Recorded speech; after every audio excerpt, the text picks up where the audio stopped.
What is your perspective on the issue, and what is the most important catalytic thing that is a problem, and how can we address it?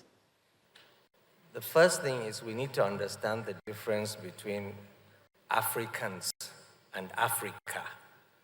They are two separate things. The continent is a tribal continent. I look at my brother, the Honorable Minister of Foreign Affairs, Mr. Shegun, who's sitting in the front row, from Benin Republic.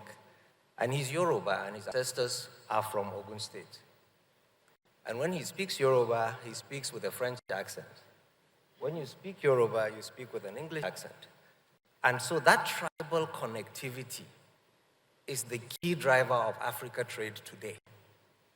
The Honorable Minister of Trade from Benin Republic also has Hausa Fulani ancestors from Kano to Kumasi.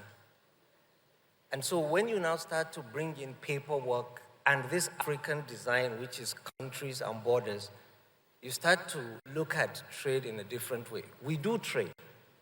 Africans trade. Free trade exists in Africa. It is just not fair, because all the cross-border movements through the illegal border crossings are traders.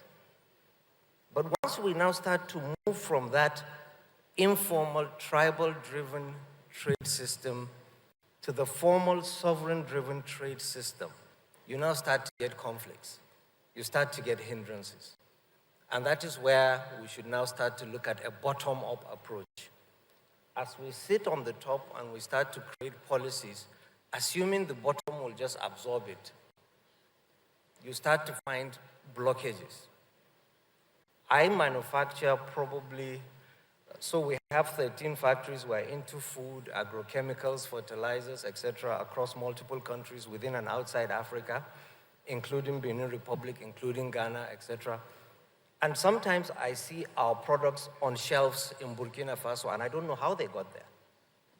They are made in Ogun State, or they are made in Kebbi, but you see them in markets in Ghana. I did not take them there, but a free trader did. The question now is, when the free trader gets a better product and a cheaper from Asia, leveraging their duty-free regimes, those products now end up in Africa at a cheaper rate to that we make locally. And that is where it's not fair. Why is it cheaper?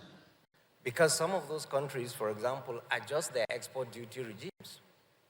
So recently, an Asian country in November decided to remove export duty on their rice.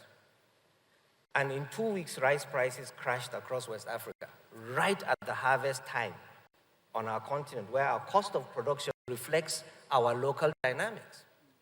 And as soon as they did that, rice prices crashed, manufacturers could not sell, so our warehouses started to build. The traders that bought our stock could not sell, so their own warehouses started to pile up. Then interest started to load. And before you know it, our bankers and everybody else started to make phone calls because there's no cash flows. And so as we sit down and we do our own designs locally, let's not forget that our competitors are not only within the continent.